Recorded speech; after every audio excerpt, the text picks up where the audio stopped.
What's up, guys? Welcome back to the channel. It's been a couple weeks since I posted. I posted a little bit about Carnival Cruise Line, just stuff that was going on with that.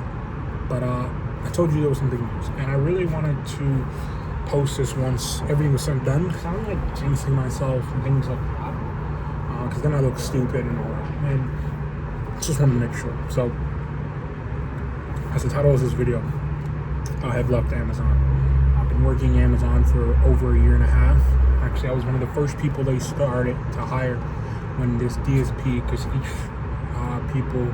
delivery partners basically, were not employed by Amazon. We work for DSPs, independent contractors. So he just started his thing in February, and I was one of the first people that he hired in February. So I was one of the OGs. And fast forward today, now it's in August. My last days were basically July, I believe. And I started this career July 27th. That was actually officially my first day. But I left Amazon after a year and a half, and I prayed a lot for this. I really did. I said I was gonna do this. One of the things my friends always told me, like, yo, bro, some of the things you say you're gonna do. I said I was gonna get my car, and I did. Had my car for about a year before I was able to get into an accident, and now I'm carless again. But I did say I was gonna get a fucking car, because I was just hopping on the Metro North 2 hours up the road each and every day. And at first I actually started on the bus because I couldn't even afford the Metro North, and that was like 3 hours each way. Super terrible. But eventually, early January, I was like kind of fed up. I was like, you know what, bro, I'm dying. I cannot go through another year of this, be here next year and being on Amazon next year, 2026, January or February. I didn't want time to pass me by, so I got really anxious. So I already told you, I was like, yo, this is the year I'm bouncing. And everybody say that. Everybody say, I'm gonna do something. I'm gonna, this is gonna be my year. All about action. And even though in some departments, I ain't gonna lie, I did get comfortable. I did. I really got comfortable. Like, my credit cards got fucked up again. Like, when it comes to some things that I was like, damn, I lost a lot of weight. I used to be 300. Now, I actually went all the way down to roughly, maybe like right under 250, maybe 245 has been my lowest. Which was the first time I've ever been that low in a long time. Now I kind of blow back up to, I just weighed myself today. So I was like, fuck it. I haven't done it in a while, and I really need to lock in again. And I'm like 261, so I gained 20 pounds. But we're still nowhere near the 300, which we're not going to get near that fucking 300. You can go fuck yourself. But now also, I don't move around as much. But I did get a job with the MTA as a bus operator. It's a great career. It is, it's something that I'm going to be able to make at least double with what I was making on Amazon. Amazon, I was making somewhere between 30 to maybe 40, low 40s, $1,000 a year. No overtime, no none. MTA, starting at $28 an hour. Top pays at 41. Of course, our contract's up next year, so the pay should go up even at top pay. Things like that. But the beautiful thing about bus operators is a lot of transit people and stuff like that, they get paid more than us. However, but we end up making more money than them year-round, because simply is the amount of overtime is available. Even though it's not recommended, as a probie, a rookie, to do overtime, right? Because the more times you're in that bus, the more times and opportunities of something going wrong, especially your first year. But there's ways to make your money, right? I had a great superintendent / trainer who kind of put me on game of like, yo, this is how you make your money, not just throughout your career, but even throughout your first year, to be able to do it safe. So this is a job that I'm going to be able to at least double my income. I can make probably, I think that I might, who knows, be on pace around 80,000, right? I know some guys who've done it and gotten closer to 90 or even gotten to the 90s, but now you're pushing quite a bit of overtime, and you're putting, you're risking a lot, right? A lot of people don't have experience working on the road, let alone long hours, and your hours are gonna be shit, right? You could have worked weekends, even though this weekend I'm off. It's Friday. I have no work until Monday. which is nice. You know, I'm gonna enjoy it because I know that once things start kicking off, I won't have, you know, weekends off for a while. But, you know, and with this opportunity, I plan to do multiple things, right? And on this channel, I'm really gonna start talking about money. You know, something I've always been fascinated about since I was around like 13, maybe, was investing, finance, and stocks. And to be honest, I realized that every time I realized I started fucking up with money, because I've always been pretty good. You know, I was paying off credit cards, you know, analyzing credit card points and stuff like that. But the minute I always realized, like, damn, where do my finances go? It's always the times when I start getting comfortable. I no longer have something to work towards, or like my purpose kind of gets blurry, right? And I'm kind of just moving with the wind, and I stop talking about money. And that's one of the things I realized. I'm like, damn. And I'm back in a similar position as I was before. And I was like, damn, I did all this work to just get back here. What happened? I look back, okay. So you know what? In this channel, I'm going to start posting more. And really, it's going to be about money. My journey about money. How I'm going to absolutely run up the bag. Because this is my purpose. You know? And it's time to stop hiding from it and fucking embrace it. You feel me? But yeah, I'm pretty prayed for this, man. And it's crazy because there was a time I was praying for heavier on Amazon. Where I was like, damn, when are they gonna call me? They're gonna call me maybe at the end of the year. I thought they were gonna call me actually maybe September. I took my test in February, applied January, took my test February, got called in June, started training at the end of July. You know? So we're talking about 6 to 7 months. It was a long ass process. 3 times I had to go to Brooklyn to do paperwork. Ship took the entire day. That time I wasn't being paid. But, you know, sacrifices, guys. And if you're interested in joining transit, the MTA, or city employee, do it, bro. They're hiring, even though it's kind of coming to a close. But get in. You know, something is a pension. You know, most people do not have pensions. We're going to talk about stuff like that, retirement. Because it's crazy how many people, bro, who are not thinking that far. Because I try to have these conversations sometimes with my friends, my nephew, and it goes through one ear and throughout the other. Because I'm 22 years old, I'm around people who are my age, right? But you truly don't realize it until you're older. And I see that with people who are twice my age. To be honest, it's crazy. I'm training, whatever, and damn near everybody is, like, you know, damn near almost twice my age. There's people in their 30s to 40s and shit like that. I'm sure if I asked, no, there's a couple guys in their 50s, and it's crazy. And no one really, like, only a couple people that I've trained with before you got into the big group. I'm gonna talk about that later. You know how old I am, that I'm 22. I'm by far the fucking youngest, by a long shot. You know, if there's anybody in their 20s, it's probably out of 100 people who started, now there's around 50 of us. There might be a handful in their late 20s, maybe, but there's people in there, bro, that I was like, oh yeah, they're in their 20s, and now all of a sudden they're no longer in their 20s because, you know, they say something like, yeah, I have kids, my kids are teens. I'm just like, and I won't say nothing, but I'm just like, damn. There's one girl, not bad looking too, pretty good, pretty attractive, I ain't gonna hold you, you know, but again, we're about our bread, we're not trying to focus on nothing, let's get to this money. So, you know, I know I've been a little reserved and stuff like that, because I've really just been focused, been locked in. Because, you know, you hear the stories of people are fucking up their bag. And I'm just like, wow. Rule number 1 is protect the bag. You know, always follow your purpose. You know, that is fucking rule number 1. And she was the one that said that, like, yeah, I have kids, you know, teenagers. And I was like, fuck. Those kids are as old as me. They're not too far behind me. You feel me? But, which is a blessing because, yo, I'm ahead of the game, right?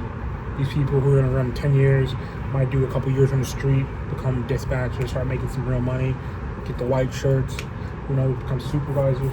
These guys are going to be in their, what, 40s, 50s, maybe 60s. If dispatcher test comes around in 2 years, right? I'm going to pass that motherfucker. Yeah? There's no, maybe I'll pass. No, I'm going to pass it. I'm going to get out here and get to this money. Right, you're not gonna get called right away. Let's say I run 5 years, right? Because I crush that test in 2 years, call, and then they take another 2 to 3 years to call in 5 years. I'm 23 years old, 23 in October. What does that put me Yeah, I'm not even 30. I'm 27. I maybe 28, right? So which means now I'm a supervisor. I got a white shirt. I'm making even more money. I'm getting closer to that 200,000. Because let's be honest, the new 100,000 is 200,000. That's getting to the money. Even though most Americans don't make $100,000, but also live in fucking, as you guys can tell, in New York City. So being honest, I don't know how people make it here out here. I get it. People are living together. People are just a lot of people live upstate, right? Jersey, upstate New York, things like that. It's kind of cheaper. But making 40,000, but let's say you were able to run it out, get a side gig, or press your boss for more overtime, more opportunities. Maybe you make 50 or 60,000. Game's tough out here. There's no count. Don't let these old timers pump fake you and be like, well, you're just wilding. You know, stop eating avocado toast. Like, shut the fuck up. Like, be honest, yeah. Are young people wilding? My friends, we go up to Amazon right now. You'll see a bunch of BMWs, right? 340s, right? You're gonna see what Lexus. Now you're gonna see the boys. They tend to be the immigrants, people who are not born here.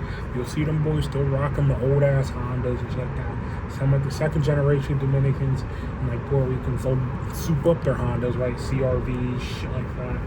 But you know, a couple of my boys got even brand new Hondas, but their payments were fucking $600 a month, not including insurance, right? My boy, before he got another guy to where Miracles on his insurance was paying $800 in insurance, 600 plus 800, and he was a dispatcher, so he was making a little bit extra money. They weren't paying him any higher. They just like allow him to work a little bit of overtime, like 42 to 45 hours a week compared to us fucking regular drivers, right? And bro struggled. Not gonna hold you, but he was blessed because he was able to get his car. Right now, his payment got down to like the hundreds, like I think it was like 170, 188 or some shit like that. Less than my car. So whoever this guy did his insurance blessed him. But still, we're talking about $800 between insurance and your payment. We're not including gas. Hondas are pretty fucking reliable. So what you have, since you're running all the way up to fucking upstate, well, you're gonna have a fucking oil change every 2 to 3 months, things like that. So not really much, but still, I was paying $30 in gas a week, which is somewhere around maybe let's say $1.20 a month in gas, which brings your 800 to another 9 something a month. It's still damn near $1,000 a month just in your car. $1,000 on a Honda Accord, not even a fucking sport. The game is fucking changed out here when it comes to expenses, but which is one of the reasons why I was like, I got to get to this bag. You know, I live at home. I don't have no expenses, and marriage, you're gonna spend $1,000 a month on a vehicle, and eventually you have to live in a place like New York City or even upstate. Now it could be that much cheaper, you know. To be honest, I felt like $1,500 was a lot because I was living down in Charlotte. Today, your new $1,500, your new $1,200 is $2,000, no cap. But it is what it is. This is why, I will be making more videos about me, not just paying off my debt. How am I planning to budget my money? Because I am going through another phase where when I was working at Amazon, I was getting paid weekly. Now I'm getting paid bi-weekly. Like, I've been without a check for 2 weeks. And not even a little, credit cards have gone unpaid. I mean, it's been going unpaid for about a month, a little over a month now. Because I've been in a bad situation, not even a whole because every time I go and transition to a new job, it's never seamless, right? Other people, they go from literally one job to the next. This entire thing has been a shit show, and I plan to talk about this later in a different video about finance and how I'm going to plan to get myself out of debt, but not just debt free, but also build wealth. I'm going to take massive risk. I'm 22 years old. My plan B is most people's plan A is that they can sit back in 20 years, collect their fucking pension, and fucking do whatever the fuck they want at that point. You feel me? That's my plan B. My plan A is I'm going to take massive fucking swings, calculated swings. We're not out here just swinging at balls, but we're going to wait for that pitch, and then we're going to try to knock it out Yankee Stadium. We're trying to knock that ball from the Bronx all the way to fucking Queens, right? That shit's gonna land in JFK, right? And so I plan to do that. I plan to invest aggressively to 401ks, Roth IRAs, things like that, and then eventually, into businesses and stuff like that, right? Because really, power and freedom comes from one thing and one thing only, from the Stone Ages to the medieval times to ancient Rome today. It's ownership. Ownership into real estate, property, right? Landowners, right? Businesses, being a business owner, small business owner, big business owner, corporations, things like that. Or the combination of that, of the second one, stocks, right? Owning S&P 500, things like that, the Dow Jones, the Nasdaq, etc. Those three things, man. If you want ownership, you want power. Power equals freedom. You have to become an owner into something, equity, in one of the three things, if not all three. And outside of that, fucking putting money under your mattress isn't gonna fucking work. Inflation's gonna fucking eat you up. Inflation's one of the biggest silent killers of wealth. It's something that you don't see day to day. You don't see, well, we've seen like in 2020 to 2021, 2022, we've seen inflation. But usually inflation's a cool 2 to 3%. It's something you don't even fucking see. But it's eventually, as all of a sudden 5 years go down the road, wasn't this candy bar like 50 cents? What the fuck is it doing $1.25? Now it's $1.07. Like, what's going on? Only one hasn't really, got caught up in inflation is Arizona tea. Shout out to them. Even though now they got those bottles that are $1.25. Gotta be careful. And then the big ones are what, $2-3, some shit like that. But they still sometimes got the cans that are 99 cents, and I think they taste better in the cans. But yo, that shit's been 99 cents since I was probably non-existent. I don't know. Shout out to them. There were some real G's. But outside of that, everything else is going up. And let's be honest, right? Even though a lot of the positions we're in is because of our own choices, right? With money. But we can all agree that, yo, our wages have not kept up with inflation over the last 30 years, right? You look at things like college, which I'm glad I dropped out when I did. I only have $4,000 student loans. A blessing compared to a lot of people out there, The cost of going to college has, Jesus Christ, I wish it was a stock, because I'll be pretty comfortable right now. Your boy would have a Z06 like right down there, chilling. That's outplaced inflation like crazy. So, with that being said, and it's probably not gonna fucking change. We can sit here and protest all we want, vote who we want to, look at that. Let's just assume it doesn't change. So the only way you're going to keep up with inflation or outpace it and build wealth is ownership in those three things I talked about, which I'm going to talk about in another video. But I kind of just want to make this video because this is kind of another sweet video. I already talked about on Reddit. I wasn't pretty active on Reddit, but I was active, helping new drivers, joining Amazon. And Amazon's a great place to go if you're having a problem with cash flow, right? Getting out of jail. My dad always says, one of the first people you need to see once you get out of jail is see your PO, see your baby mom, and go talk to Mr. Jeff Bezos, right? Maybe not in that order, but that's up to you, and that was one of the things my father told me. When I got up here, I fucking had nothing, except the clothes basically on my back, and I was in a bad situation. And one of the first things was that we got to establish cash flow. I established that, did that for a year and a half. Second thing is that we gotta pivot to a career. I'm in it now. I'm in stage 2. Been training. Recently becoming a bus operator. One of the things you're going to pass is something called 7 to 10 day training. Basically, they're gonna take 7 days for you to teach you how to drive a bus, which is probably it's a good learning curve. Granted, I was always driving bigger vehicles, Amazon trucks, etc. So it's a little easier, and I've always was able to couch drive. I've been go-karting, racing, and all that shit since I was a little ass kid. So driving to me is actually like therapy to me. It fucking comes easy and things like that. But 7 days for about an hour and a half a day, which includes roughly around 10 hours per week. They teach you how to drive a bus.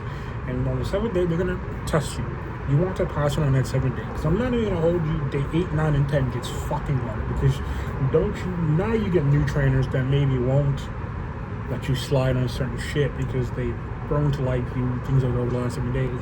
But also, we've gone around to some of the test sites, even though they're not supposed to show us where they're going to do those tests. But I'm not going to hold you. It gets fucking harder each and every day. I think day 10 is like Midtown Manhattan. Either you're from Manhattan, you're not from Manhattan, but you have an idea what driving in New York is like. Yeah, just imagine doing that in a 40-foot bus. So, you know what I mean? So, there's a reason why people don't want to do this job, because you're driving a 40-foot bus in New York City, dealing with traffic and dealing with passengers in fucking New York. So, yeah, we definitely deserve the fucking 6 figures. Excuse my French. But I was very fortunate, if I prayed for it, that I passed it the 7th day. I have a CDL permit. They're paying for me to get my CDL test, so I'm actually in the process right now up by Eastchester Depot. I'm doing CDL training.